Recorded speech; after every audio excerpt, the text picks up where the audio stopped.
Du coup, bonjour à tous et bienvenue dans ce nouveau podcast, nouveau format, accompagné de Guillaume. Le format, il vise de réfléchir sur la manière de structurer votre business sur Amazon.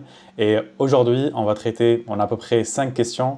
On va faire à tour de rôle Guillaume. On posera la question, après on discutera ensemble, on débattra ensemble. Peut-être qu'on est d'accord, on ne sera pas d'accord là-dessus. En tous les cas, l'objectif, c'est de donner notre vision du business. On n'a pas la science confuse de tout, mais au moins on partagera notre expérience avec vous. On vous donnera aussi une expérience qui est vécue dans le terrain. Est-ce que tu vas bien, Guillaume? Salut Omar, ça va super et toi? Yes.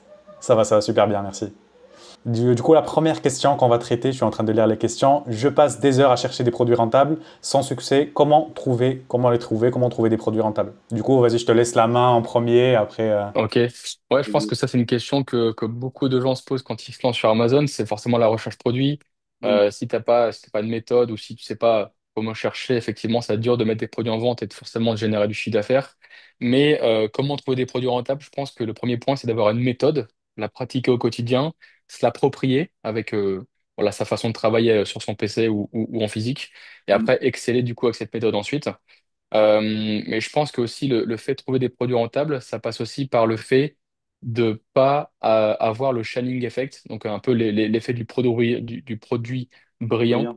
brillant. Ouais, parce que quand tu fais du sourcing, tu as une multitude de magasins de sites en ligne, de grossistes, de wholesale, et tu te dis en fait, il y a des opportunités partout. Sur Amazon, il y a des produits super rentables, mais si tu n'arrives pas à matcher les deux, c'est compliqué. Donc en gros, pour moi, si tu veux bosser en profondeur sur ton sourcing et trouver du coup des produits rentables, c'est déjà de sélectionner une niche, qui tenir, sélectionner des marques qui vendent bien sur Amazon dans cette niche, et ensuite les bosser en profondeur. C'est vraiment une stratégie qui va payer sur le long terme parce que tu feras pas du one shot avec des promotions. Par contre, tu vas bosser des marques et vendre des asines de cette marque sur le long terme, sur 2 3 4 ans, parce que c'est le but. Ok, ouais, en fait, ce que tu conseilles, toi, c'est beaucoup plus se nicher, se targeter une marque ou autre et se positionner dessus. C'est Ouais, bien ça? exactement, ouais. Ok, Ouais, tout à fait. C'est vraiment sélectionner ta niche, bosser les meilleures marques dans cette niche-là, parce que ok, si tu prends la cosmétique, tu as des centaines de niches. Si tu prends les jeux jouets, tu as des centaines de marques, pardon. oui. Et ensuite, les bosser en profondeur. Ouais. Ok, ça marche. De ma part, en fait, moi, sur une question comme ça, je passe des heures à chercher des produits. Déjà, il y a un problème dans la stratégie, dans la méthode, parce que tu n'es pas censé passer énormément d'heures pour trouver des produits rentables, surtout que tu n'as pas un grand budget. Du coup, c'est beaucoup plus un problème de stratégie. Et pour moi, c'est un problème qui vient quand on veut se lancer sur du retail. On est un peu biberonné par tous les contenus qui viennent avec tout vend en magasin, scan des produits, c'est facile, c'est évident. Tu peux faire voilà, 5-10 cas facilement. Et ça, en fait, ça oriente déjà la personne sur la mauvaise voie. Ça veut dire que ça te donne de la facilité. Et le fait que les personnes, en fait, passent des heures là-dessus, en fait, ça crée de la frustration. Et la frustration leur ramène à prendre des solutions un peu, ce que j'appelle moi, c'est des hacks, quoi. Ils vont prendre des logiciels type Octorio ou autre, ils vont prendre potentiellement ils vont acheter des canaux sur Telegram, sur Discord, juste pour trouver des produits. Et la finalité des choses, ils ne sont pas en train de bosser sur leur structure, de créer quelque chose de, comme tu l'as dit, de rentable dans le futur. Ils sont juste en train de faire du one shot, la carotte et le lapin, ils sont fatigués et à un moment donné, ils s'épuisent. Et du coup, le mieux, par rapport à cette question-là, le mieux, c'est déjà d'avoir une bonne stratégie, savoir pourquoi tu fais les choses, quelle stratégie tu vas mettre en place, comprendre la finalité des choses et surtout avoir une vision adéquate au business retail. Ne pas écouter ce qui se dit dans tous les cas sur les réseaux sociaux, il y a du bon et du mauvais, et orienter sur une stratégie qui va te ramener vers du long terme. Ouais, c'est ça, hein. Juste pour finir là-dessus, tu as des personnes, dans la plupart des cas, qui ont peur de se lancer et qui passent plus de temps sur la recherche de la méthode miracle plutôt Mm. que juste appliquer une méthode qui fonctionne sans réinventer la roue, que tout le monde utilise, en tout cas les vendeurs qui vendent Mm. sur Amazon, Mm. de l'utiliser, de mettre son énergie là-dessus, de trouver et de vendre des putains de produits. C'est pas plus compliqué que C'est pas ça, plus quoi. simple que ça. Il n'y a pas de À méthode 100%. miracle, on fait pas un business révolutionnaire, c'est de l'achat-revente. Tu utilises une méthode qui fonctionne, tu vends tes produits et basta. Après, tu scales, quoi. Mm. À 100%. Du coup, ça vient à la deuxième question. C'est par rapport en fait à quelle est l'erreur la plus courante que tu as vue toi aujourd'hui avec tous les élèves qu'on a accompagnés. C'est quoi l'erreur la plus courante qu'un débutant Amazon va commettre? Euh, En fait, il y en a plusieurs, mais il y en a même énormément. Mais je Ok. pense que la première, et je pense que beaucoup de personnes sont d'accord avec ça, c'est le fait de ne pas se former et de passer à l'action trop rapidement. Parce qu'en fait, il y a deux cas de figure. Soit tu te formes trop longtemps, tu passes jamais à l'action et donc tu as beaucoup de contenu en tête, mais du coup, tu sais pas par où commencer et du coup, tu n'agis jamais, tu procrastines et tu es frustré parce que tu n'as rien lancé. Ou après, tu as l'autre vendeur, un peu bourrin, qui lui se forme à 20% de ce qu'il devrait, passe à l'action, emploie des méthodes, vend des produits qui sont pas rentables parce que l'analyse était mauvaise. Du coup, il se casse la gueule, il Hmm. pense que ça marche pas et il arrête. Donc, en gros, la formation, c'est essentiel. La théorie, c'est important, même si le passage à l'action, ça reste quand même ce qui va te faire payer sur le long terme. Donc, je pense qu'il y a quand même une part de théorie qui est importante. Et après, le passage à l'action, si au moins tu as les bases qui sont assez solides pour démarrer. Donc, ça, c'est, je pense, la plus grosse erreur sur Amazon que les débutants vont faire. Et après, tu en as plein t'as plein d'erreurs sur le côté, comme le mauvais paramétrage de tes outils qui te donne des fausses rentabilités, une analyse produit qui va être un peu incomplète, où tu vas juste voir la renta. Par contre, tu vas pas analyser les concurrents, leur stock, le BSR, le volume de vente, si Amazon est Toute la dessus ou partie pas, technique. les variations, toute Hmm. la partie technique, effectivement. Ouais. Mais de Ok, ça base, c'est marche. la formation. Ok. Personnellement, moi, je dirais pas ça. Je dirais pas la formation. Pourquoi? Parce que j'en ai pas mal en appel, que j'ai eu en appel, Yes. qu'ils ont déjà pris des formations. Qu'ils ont déjà pris des formations à 300, 400 euros. Et ça fait à peu près 3-4 mois qu'ils se sont lancés, mais qu'ils n'arrivent pas à exceller et à réussir dans ce business. Du coup, moi, je dirais beaucoup plus pour les gens qui commencent, qui débutent, euh, beaucoup plus la partie mindset. Je pense que Mhm. des fois, les personnes, ils vont penser que c'est beaucoup plus de la technique, parce qu'on va résumer, je reviens au premier point, c'est qu'on va résumer un peu le business sur scanner des produits, c'est une application plus un produit, et on va checker est-ce que c'est rentable ou pas. Beaucoup plus un travail de positionnement qu'un travail juste de trouver des produits rentables. Et l'erreur en fait que les gens tombent, pour moi les débutants, c'est qu'en fait ils vont appliquer une stratégie entre guillemets wholesale de grossiste sur du retail online arbitrage. Je m'explique, ça veut dire qu'ils vont aller, même si le produit il a un bas ROI, ils vont aller dessus. Sauf que sur la stratégie, la bonne façon de faire, surtout quand on commence avec 500 1000 euros, en fait, il faut se positionner sur des produits qui vont te permettre d'aller chercher encore plus, d'augmenter ta trésorerie. Parce que ton point de blocage aujourd'hui, ça va être la recherche produit, mais aussi en fait ton budget, c'est ça qui va d'aller croître. Et pour moi, c'est beaucoup plus une orientation. Il y a la formation, certes, il faut la faire, mais il y a des gens aussi qui mettent en place la formation, mais ils n'ont pas cette notion-là de rigueur sur les fondamentaux et surtout sur développer un business qui va leur permettre de scaler, même avec un petit budget, parce que le budget, des fois, c'est pas le plus important quand on commence. Yes. En fait, comme tu l'as dit, le mindset, on peut pas reprocher aux gens de faire l'erreur de pas avoir le bon mindset parce que quand tu démarres, tu as envie de bien faire, pas faire d'erreur, et tu veux que ça aille vite, mais d'un côté, tu veux pas te tromper. Donc, en fait, c'est normal de pas avoir le bon mindset au début. Ça se travaille. Il y en a qui ont un mindset Ouais. d'acier, qui foncent, qui font des erreurs, ça les arrête pas et puis ils finissent par faire des beaux chiffres. Par contre, ceux qui sont vraiment hésitants, etc., tu peux pas leur reprocher dans le sens où tu démarres une aventure, tu es un peu sceptique, mais le mindset, ça se travaille et ça passe par effectivement l'action, appliquer la bonne méthode, rester Bien sûr, ouais. résilient et surtout mettre un peu de motivation. Mais pour moi, en fait, il y a des étapes. Ça veut dire que aujourd'hui, il y a une personne qui va commencer à peu près 3-4 mois. Il a commencé à essayer du retail. En fait, c'est beaucoup plus après. C'est le après qui peut être problématique. C'est que certes, on a appris les fondamentaux, mais la pratique, c'est autre chose. Et quand je dis mindset, c'est beaucoup plus chercher en fait c'est pas qu'ils ont pas l'envie d'aller réussir, mais c'est beaucoup plus en fait ils sont beaucoup plus dans la précipitation, juste de vendre, juste de faire du chiffre, juste de faire 5-10K. Sauf que le focus, il doit être sur le combien tes produits, quand tu vas les vendre, est-ce que ça va augmenter ta trésorerie ou pas? Parce que si tu fais 2% de marge ou tu fais zéro, tu es en break-event, bah, en fait, tu brasses de l'air, tu n'es pas en train d'évoluer, tu es beaucoup plus en train de stagner, surtout quand tu commences avec des petits budgets. Après, si tu as 100K de budget pour acheter tes produits et tu fais je sais pas, 5% de marge, bah là, tu as déjà un bon revenu. Mais là, quand on commence, on est beaucoup plus. Les gens qui commencent, ils commencent avec 500 000 euros. Et l'objectif, c'est de s'orienter sur des produits, être patient avec eux-mêmes. Certes, c'est pas évident au début, on veut juste faire du chiffre, mais de plus en plus, on comprend le business et on se met sur des bons produits qui vont vous permettre d'augmenter votre trésorerie. Là, ça va être juste top pour votre trésorerie. Vous allez augmenter, vous allez chercher plus, vous allez passer en société, vous allez trouver des fournisseurs. Et là, vous scalez votre business à votre façon, quoi. Yes, yes, carrément. Good. Du coup, on passe à la troisième question. Ça rejoint un peu. Est-ce vraiment possible de démarrer un business Amazon solide avec seulement 500 et 1000 euros? Et est-ce que le manque de budget est un vrai blocage? Alors, du coup, la première question, oui, pour moi, c'est vraiment possible de démarrer un business sur Amazon avec 500 ou 1000 euros pour le stock, sans compter du coup le prix d'une format, d'un coaching ou d'un accompagnement à côté, uniquement pour le stock. En dessous, c'est possible aussi. Par contre, il faut être quand même intransigeant dans la sélection des produits que tu vas vendre. Tu as peu le droit à l'erreur. Enfin, une personne qui va se lancer avec 200 euros, elle peut acheter des produits, les envoyer chez Amazon, faire ses premières ventes et ses premiers euros de bénéfices, même dizaines d'euros.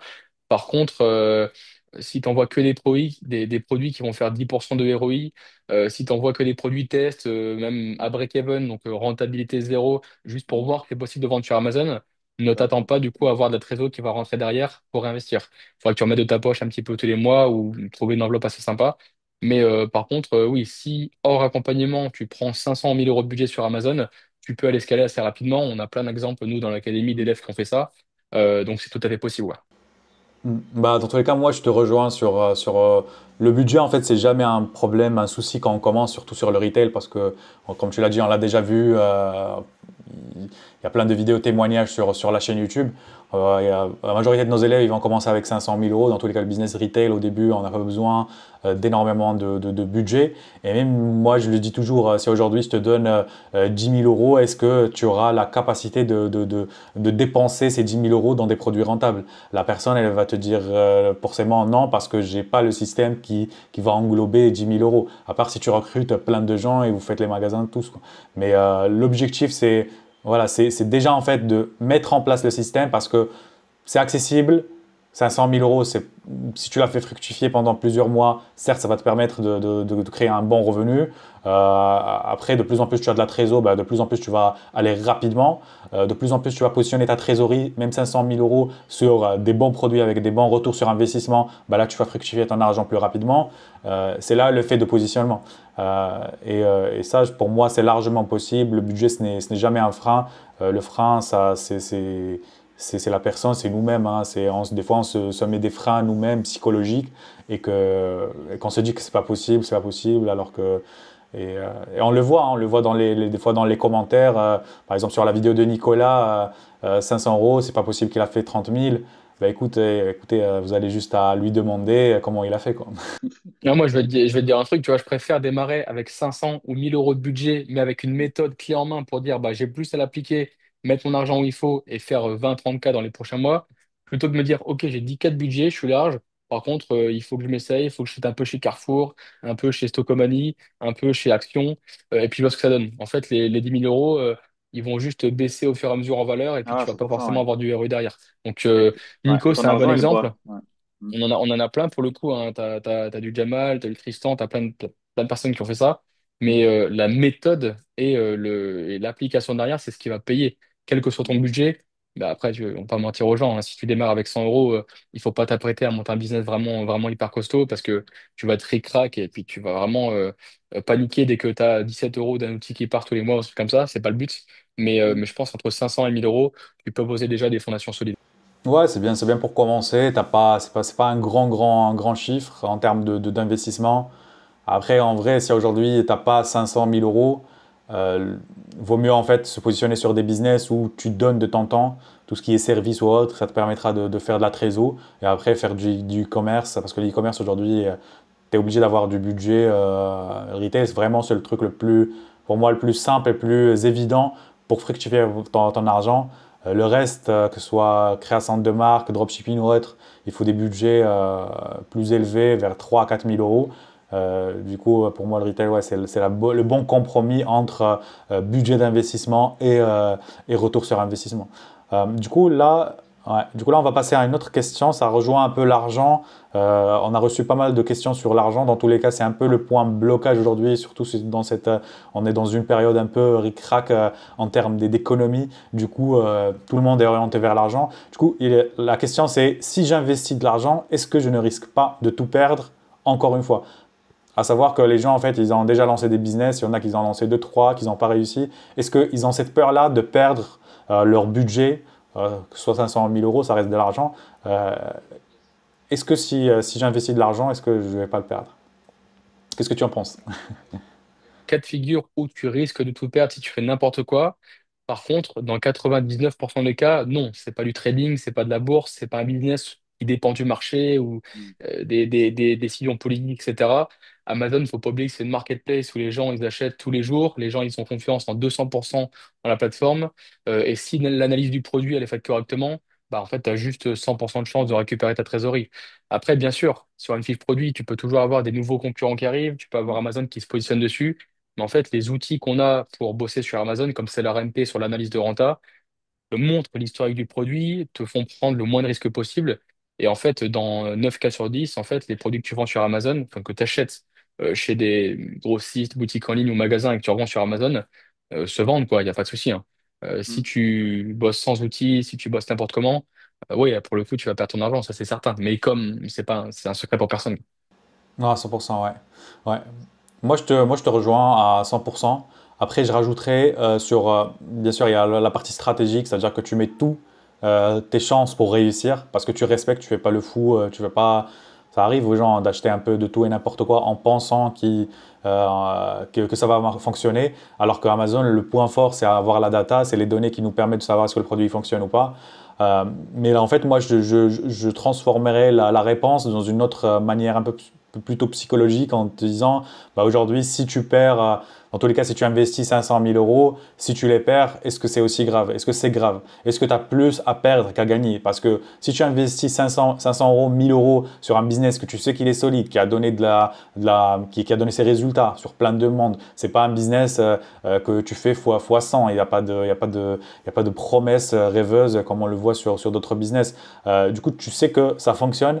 Bah aujourd'hui, tu as peur de perdre 500 000 euros. Si aujourd'hui déjà, tu as une nécessité de ces 500 000 euros, ne te lance pas dans un business en ligne, travaille, fais de l'argent à côté. Mais si aujourd'hui tu les as, bah vaut mieux l'investir. Tu auras plus de chances à gagner, que ce soit en expérience, en challenge, aussi en personnalité, parce que tu as lancé quelque chose, tu as bossé sur un business solide, professionnel. Et, euh, et là-dessus, voilà, tu as plus de chances de gagner que perdre. Et pour moi, si on n'accepte pas de perdre, il ne faut pas accepter de gagner. Le jeu, c'est à double sens, quoi. On a tellement gagné. Perso, j'ai déjà lancé plusieurs produits en création de marque que j'étais en break-even. Ça m'a pas empêché. Mes premiers produits, c'était pas des produits de fou avec des grosses marges. Ça m'a pas empêché de lancer d'autres produits, de continuer le business. Il faut avoir une vision à long terme. Il faut pas faut pas se concentrer sur. Quel que soit le business, il te faut une vision du coup moyen-long terme. Et le fait, enfin, c'est impossible que tu fasses pas d'erreurs. Même avec le meilleur mentor du monde, tu feras forcément des erreurs. Sauf si tu délègues toute ta tâche à un expert, à un spécialiste, mais ça n'existe pas. Et je vais dire un truc un peu classique et un peu méchant en ce qui concerne l'argent et le budget, parce que l'argent, c'est quand même le truc qui te drive un peu, parce qu'on bosse tous pour ça et c'est normal. L'équilibre Oui. perso et puis le budget. Mais tu as des gens qui vont avoir aucun problème à mettre 1 200 € dans le nouvel iPhone ou dans un truc comme ça, une console ou ce que tu veux. Par contre, ils ont aussi le budget, enfin, ils ont aussi le mindset de se lancer du coup en parallèle sur un business, mais ils vont avoir peur de mettre 500 ou 1000 € dans un stock produit parce qu'ils n'ont pas la certitude que ça va leur apporter de l'argent à dépenser. Parce que Pour toi, c'est quoi qui fait la différence entre les deux? Pourquoi une personne elle peut investir de l'argent sur un iPhone et pas sur un business en ligne, par exemple? bah, je sais pas, j'ai pas de réponse en fait hyper précise, mais c'est juste une question d'état d'esprit, tu vois. En fait, l'iPhone, tu as la garantie que ça va te rapporter du plaisir instantanément parce que c'est un bel objet, tu vas prendre des belles photos, tu vas utiliser tes applications. Donc en gros, tu vas faire ce que tu fais déjà, mais en mieux par rapport à ton ancien iPhone. Enfin, c'est un exemple, tu vois, mais c'est du plaisir directement. Tu vas dans la boutique, tu payes, tu as ton beau carton Apple, etc. Enfin, je connais l'expérience, tu vois, j'ai plein de produits Apple comme beaucoup de monde et je sais le plaisir immédiat que ça procure, tu vois. Et au bout de 15 jours, tu fais même plus gaffe, tu as la nouvelle iPhone, mais tu fais plus gaffe. Alors qu'un Moi, business, ça te fait chier de te former, ça te fait chier d'agir. Mais par faut contre, bosser, dans quoi. 6 mois, si tu Faut cherches des bosser. revenus, tu vas dire, ah putain, si j'avais su, je l'aurais fait avant, tu vois. Et moi, c'est ce que je fais à chaque fois. Aujourd'hui, j'ai plus peur d'investir en moi. Quand je prends un coaching et qu'il faut débourser 2 500 euros, je sais que c'est de l'investissement perso que je vais retrouver dans quelques mois. À Et en fait, une 100%, ouais. fois que tu passes cette barre psychologique, bah, tu as tout gagné, quoi. À 100%. Je dirais beaucoup plus prioriser en fait. Prioriser ta vie. Dans la vie, tu as plusieurs priorités. Et tu peux dire, bah, en fait, moi, mon confort, il vient en première place. Il y en a qui vont dire, non, en fait, moi, mon futur, il va venir en première classe. Il y en a qui vont dire, moi, je veux bâtir quelque chose pour mes enfants. Et du coup, en fait, c'est question de priorité, de conscience, de est-ce que je veux mettre de l'énergie sur créer un business ou pas. Les gens, ils sont, tu vois, les gens, c'est juste une priorité. Si tu veux pas réussir, si tu veux pas t'investir, c'est juste, c'est pas ta priorité. T'as pas t'es pas encore conscient de ce qui se fait au monde ou tu es satisfait de ta situation. Ça peut être aussi dans les deux cas c'est good pour toi. Euh, mais je pense que beaucoup plus c'est une question de priorité que les gens, ça leur dérange pas en fait. Après, je pense que le business en ligne, c'est pas fait pour tout le monde, hein. C'est quelque chose, tu vois, faut taffer, surtout au début, en fait, il faut travailler énormément pour créer quelque chose. Mais d'une manière générale, les gens, ils vont regarder juste après 2 ans, 3 ans, quand la personne, elle a réussi, qu'elle apparaît sur les réseaux sociaux. Après, on dit, ah oui, mais en fait, c'est facile et tout. Mais en fait, on voit pas les 3 ans, les 4 ans que tu as galéré à taffer comme un fou, à investir de l'argent, à perdre, à en gagner. Ouais. Au début, tu t'es pessimiste au possible, tu vois que le négatif, tu vois la charge de travail, tu vois pas les résultats de suite, etc. Mais en fait, tant que tu te lances pas, c'est tout le temps que tu perds. Donc certes, Yes. tu as du plaisir immédiat parce que tu vas au resto, tu t'achètes un téléphone, tu t'achètes des fringues, tu pars en vacances, mais tu crées pas de valeur, tu crées rien. Et dans 4 ans, ton Ouais. budget et ton statut resteront les mêmes, il n'y a rien qui va changer. Donc tu Mm. auras des bons souvenirs, c'est plutôt cool, il faut aussi prendre du plaisir par rapport à ça. Mais pour les gens qui veulent créer un business mais qui ont peur de se lancer ou peur d'investir de l'argent, ah, ça, c'est une erreur pour le coup, et c'est dommage, c'est juste dommage. Mm. Il n'y a Bah, pas il faut qu'on d'âge, se il n'y a lance, pas en de fait. meilleur Ouais. timing pour le faire, tu vois. Faut Mais les pousser, ouais. gars, si vous Mais de avez plus en le plus, budget, maintenant. l'énergie, allez-y, tu vois. Ouais, carrément, tout le monde peut vendre sur Amazon. Ouais, mais maintenant, de plus en plus, on voit des jeunes investir. Par exemple, on a eu pas mal de jeunes entre 20 ans, 19, 20 ans, 20, 21 ans. Par exemple, Nicolas, il a 24 ans. Amine, il avait, je pense, 20 ans à peu près. Et ils se sont lancés avec le bon mindset, le bon focus. Et les réseaux sociaux, ça leur a permis aussi de comprendre que il n'y a pas que voilà, dépenser, dépenser, dépenser. À un moment donné, il faut aussi réfléchir à créer un business et le faire dès son jeune âge. Bah, ça, c'est surtout se former, ça c'est le meilleur investissement que tu peux jamais perdre, hein. Même si tu as 0 euros, tu auras toujours l'intention de créer un business, quoi. Ouais, Lucas, la dernière, enfin, un des derniers élèves qu'on a accueilli dans l'académie, là, Lucas, 22 Yes. ans, il a un contrat d'apprentissage. Et à cet âge-là, même sans formation, sans équipe entrepreneur, sans famille dans le business, etc., il a déjà le mindset de dire, Mm. j'ai déjà trouvé un équilibre entre mon alternance, mes études et mon business à 33, Mm. 33, 33%. Bien sûr, sans négliger ton sport, tes hobbies, etc., parce qu'il faut À vivre à 100%, côté. ouais. Mais rien que si tu as un mindset, un petit budget et la dalle de te lancer, fonce, tu Et mec, mais tu deviens un monstre. Tu deviens un monstre dans les trentaines. Tu es déjà un monstre dans le business en ligne. Tu as déjà fait plein de business et ça commence dès maintenant, en fait. C'est l'action, c'est dès aujourd'hui. On a fait 4 questions. Je pense qu'on pourra s'arrêter là. J'espère que ce format vous a plu. N'hésitez pas dans l'espace commentaire. Si vous avez des questions très spécifiques, on peut répondre dans ce format-là.